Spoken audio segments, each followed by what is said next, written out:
بسم الله الرحمن الرحيم. انا قطعت بصلتين كبار وحطيت عليهم معلقتين زبدة، وهضيف ليهم فلفل اسود، ملح، ورق لورا، حبهان، وبعد كده هقلبهم في البصل كويس. وعندي قرن فلفل حامي لونه احمر، مقطعاه قطع صغيرة، هضيفه برضو للبصل عشان بيغير في الطعم.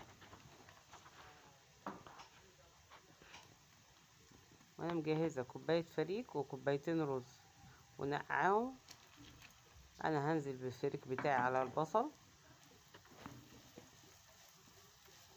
واقلبهم مع بعض كويس، وبعد كده هنزل بكوبايتين الرز بعد ما غسلتهم وصفيتهم كويس، هنزل بيهم على الفريك.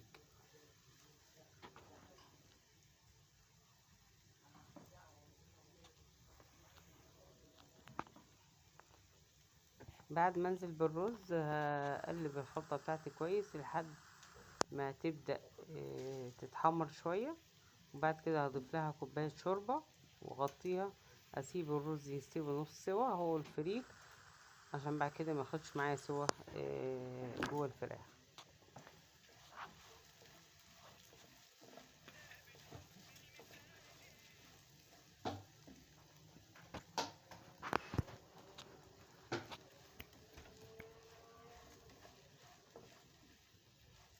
بس انا قلبتهم كويس، وهزود كوبايه شوربه واغطيهم واسيبهم يستووا نص سوا واعمل حاجه تانية.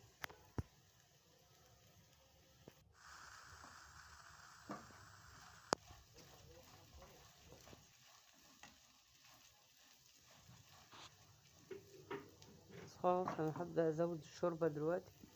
بص انا زودت الشوربه ورجعت لكم اهو، كان الرز استوى نص سوا. خلاص انا هنزله مع النار وابدا احشي الفراخ بتاعتي عشان ابدا اسلقها.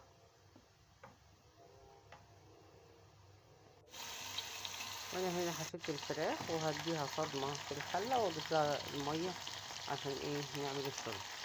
هنا هضيف بصلتين مع فلفل حامي مع ورق لورا وحبهان، وزودت الشوربه وهسيب الفراخ تستوي وابدا اعمل البسله بالجزر. ده بصل متقطع، هبدا اشوحه وانزل عليه بقرن فلفل حامي وتوم.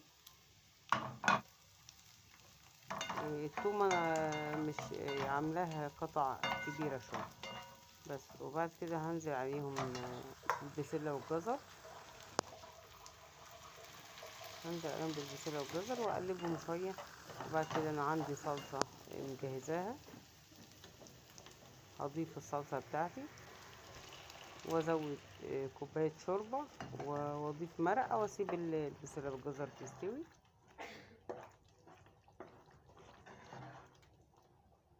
بس هزودها واسيبها تستوي ونشوف هنعمل ايه. هنا خلاص الفراخ بتاعتي استوت اهي زي ما انتم شايفين، وعندي نص برتقانه هعصرها ولمع بيها الفراخ بالفرشه بتاعتي عشان بتديني لون حلو وبتديني ريحه في نفس الوقت. بس انا حطيت الفراخ عشان احمرها.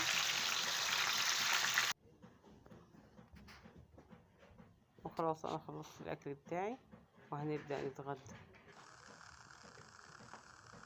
دي البسله بعد ما استوت، والفراخ زي ما انتم شايفين، والرز.